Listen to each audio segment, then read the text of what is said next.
Halo semuanya, pada video kali ini kita akan belajar tentang perbandingan senilai dan berbalik nilai. Kita mulai dari perbandingan senilai terlebih dahulu. Perbandingan senilai adalah perbandingan dari dua atau lebih besaran di mana suatu variabel bertambah atau naik, maka variabel yang lain akan bertambah atau naik pula. Sebaliknya, apabila suatu variabel berkurang atau turun, maka variabel yang lain akan berkurang atau turun juga. Nah, dalam perbandingan senilai ini, yang harus kalian ketahui atau garis bawahi, yang pertama, apabila naik, satu variabel naik, maka variabel yang lain akan naik. Tapi, kalau yang satu turun, yang satunya juga harus turun. Itu namanya perbandingan senilai. Nah, dalam perbandingan senilai ini berlaku perkalian silang. Agar lebih paham bagaimana penerapan perbandingan senilai ini, kita amati permasalahan berikut ini.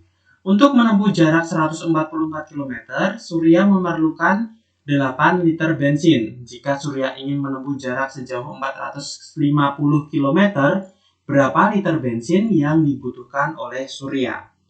Nah, di sini yang akan kita bandingkan adalah jarak dengan bensinnya. Jadi kita bikin bagannya terlebih dahulu. Ada jarak satuannya kilometer dan bensin satuannya liter. Awalnya, untuk menempuh jarak 144 km dibutuhkan bensin sebanyak 8 liter. Nah, pertanyaannya, kalau 450 km bensin yang dibutuhkan berapa? Nah, dari bagan ini dapat diketahui jaraknya di sini bertambah atau naik. Kalau jaraknya bertambah, otomatis jumlah bensin yang dibutuhkan juga akan bertambah banyak juga. Berarti jumlah bensinnya juga akan naik. Nah, yang kiri naik, yang kanan juga naik, sama-sama naik. Berarti ini adalah perbandingan senilai. Nah, dalam perbandingan senilai itu berlaku perkalian silang. Nah, maksudnya perkalian silang itu seperti ini. Bawah dikali samping dibagi dengan atas. Nah, maksudnya gimana? Bawah samping atas itu kita dapatkan dari bagan ini. Nah, yang dimaksud dengan atas itu yang ini, terus bawah itu yang sebelah sini, samping itu yang sini, yang di bawahnya yang ditanyakan. Nah, sekarang kita lihat jumlah bensin yang dibutuhkan berapa kalau 450 km ini. Nah, kita mulai dari bawah terlebih dahulu. Bawahnya 450, kemudian dikali samping, sampingnya 8, kemudian atasnya adalah 144. Kita tulis di sini. Nah, kalau sudah bisa kita sederhanakan 8 dengan 144. Kita bagi dengan 8, yang bawah tinggal 18. Berarti tinggal 450 dibagi dengan 18. Hasilnya adalah 25 liter. Jadi, banyak bensin yang dibutuhkan untuk menempuh jarak 450 km adalah 25 liter bensin. Seperti itu. Baik, selanjutnya adalah perbandingan berbalik nilai. Perbandingan berbalik nilai adalah perbandingan dari dua atau lebih besaran di mana suatu variabel bertambah atau naik, maka variabel yang lain akan berkurang atau turun.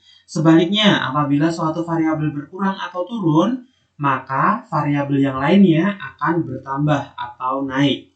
Jadi ini, kalau satunya naik, satunya harus turun. Kalau satunya turun, yang satunya harus naik. Itu adalah perbandingan berbalik nilai. Beda dengan senilai tadi. Kalau senilai kan yang satu naik, satunya harus naik. Yang satunya turun, satunya juga harus turun. Tapi kalau berbalik nilai ini, satunya naik, yang satunya harus turun. Kalau yang satunya turun, satunya harus naik. Itu perbandingan berbalik nilai. Dalam perbandingan berbalik nilai berlaku perkalian lurus atau sejajar. Oke, kita amati permasalahan tentang perbandingan berbalik nilai ini. Suatu pekerjaan dapat diselesaikan oleh 30 orang dalam waktu 2 minggu. Agar pekerjaan dapat diselesaikan dalam waktu 10 hari, berapa banyak pekerja tambahan yang dibutuhkan? Nah, di sini yang dibandingkan jumlah orang dengan waktu. Berarti ada waktu, kemudian ada pekerja atau orangnya. Nah, di sini awalnya waktunya adalah 2 minggu. Sedangkan yang diminta 10 hari. Minggu dan hari, berarti yang minggu ini kita jadikan hari. 2 minggu itu sama dengan 14 hari. Berarti selama 14 hari dikerjakan oleh 30 orang pekerja. Kemudian kalau 10 hari jumlah pekerjanya berapa? Di sini yang ditanyakan banyak pekerja tambahannya. Pekerja tambahannya ada berapa? Nah, di sini kita lihat dari waktu 14 hari jadi 10 hari. Dia berarti waktunya berkurang atau turun. Kalau waktunya berkurang berarti kan dia lebih cepat. Kalau biar lebih cepat jumlah pekerjanya harus bertambah. Berarti jumlahnya harus naik. Satu turun, satu naik. Berarti dia adalah perbandingan berbalik nilai. Dalam perbandingan berbalik nilai tadi berlaku perkalian sejajar. Maksudnya perkalian sejajar itu seperti ini. Berbalik nilai itu sama dengan atas kali samping bagi bawah. Nah, atas sini, bawah sini, samping sini. Perkalian yang lurus atau sejajar. Berarti atas dikali samping. Kan lurus. Kemudian dibagi yang bawah. Nah, sekarang kita lihat jumlah pekerjanya kalau 10 hari berapa. Kita mulai dari atas. Atasnya adalah 14, kita tulis di sini 14. Kemudian sampingnya adalah 30, kita tulis 30. 14 kali 30, kemudian dibagi dengan 10, bawahnya 10. Nah, ini kita sederhanakan. Dibagi 10, tinggal 14 kali 3, hasilnya adalah 42. Kalau 10 hari yang mengerjakan adalah 42 orang. Nah, ini belum selesai karena yang ditanyakan adalah banyak pekerja tambahannya ada berapa. Nah, awalnya kan 30 orang menjadi 42 orang. Jadi, jumlah pekerja tambahannya tinggal dikurangin saja. 42 dikurangi 30 hasilnya adalah 12 orang. Jadi, jumlah pekerja tambahannya ada 12 orang.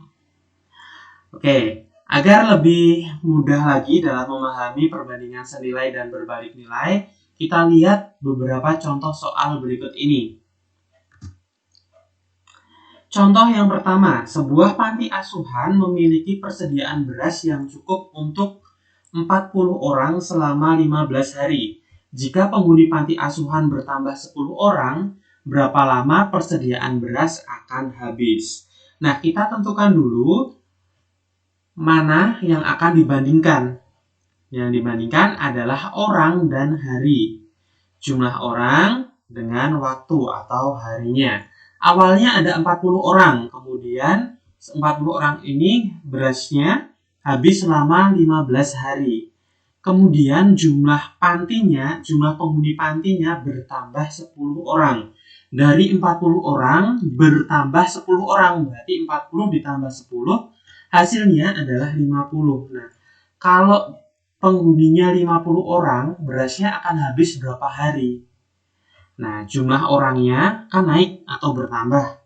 Otomatis nanti di sini secara logika, kalau orangnya semakin banyak, berarti berasnya akan cepat habis. Kalau cepat habis, berarti jumlah harinya akan berkurang atau turun jumlahnya. Nah, satu naik, satu turun, berarti dia adalah perbandingan berbalik nilai. Atas kali samping bagi bawah. Nah, jumlah harinya, atasnya, yang atas adalah 40, kita tulis di sini. Sampingnya adalah 15, kita tulis di sini. Yang bawah adalah 50. Sekarang tinggal kita sederhanakan. Dibagi 10, sini 4, sini 5. Kemudian 15 dibagi 5, hasilnya 3 dan 1. Kemudian 4 kali 3, hasilnya adalah 12 hari. Jadi, lama persediaan beras akan habis adalah 12 hari.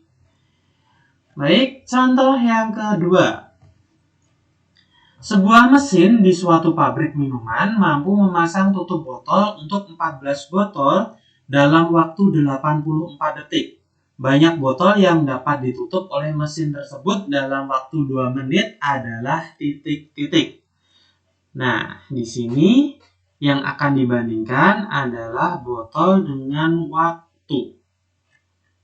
Waktunya kita gunakan detik, terus jumlah botolnya. Nah, di sini kan detik, kemudian di sini menit. Nah, yang 2 menit ini kita ubah dulu nanti jadi detik. Awalnya ada 84 detik, mampu menutup 14 botol. Kemudian kalau 2 menit itu kan sama dengan 120 detik. Jadinya kalau 120 detik dapat menutup berapa botol? Nah, di sini waktunya bertambah atau naik. Kalau waktunya naik, berarti jumlah botol kalau memakai mesin otomatis kalau semakin lama, otomatis jumlah botol yang dapat ditutup juga semakin bertambah atau semakin banyak. Berarti di sini juga jumlah botolnya akan naik. Satu naik, satunya lagi naik. Berarti sama-sama naik. Berarti dia adalah perbandingan senilai. Kalau perbandingan senilai, bawah kali samping dibagi atas. Nah, jumlah botol yang dapat ditutup, bawah berarti yang sini adalah 120, kemudian sampingnya adalah 14, bawah kemudian dibagi atasnya adalah 84. Nah, kita sederhanakan 14 dengan 84, kita bagi 14, hasilnya yang bawah 6, yang atas tinggal 1. Kemudian 120 kita bagi 6, hasilnya adalah 20. Berarti jumlah banyak botol yang dapat ditutup oleh mesin dalam waktu 2 menit adalah 20 botol.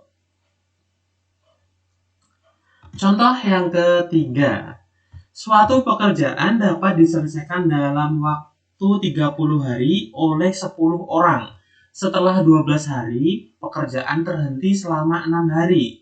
Agar pekerjaan tersebut selesai tepat waktu, berapa pekerja tambahan yang diperlukan? Nah, di sini setelah 12 hari, pekerjaan terhenti selama 6 hari. Tapi tidak ada tambahan waktu lagi. Harus tepat waktu selesainya. Nah, di sini kata kuncinya adalah hari dengan pekerja atau orangnya.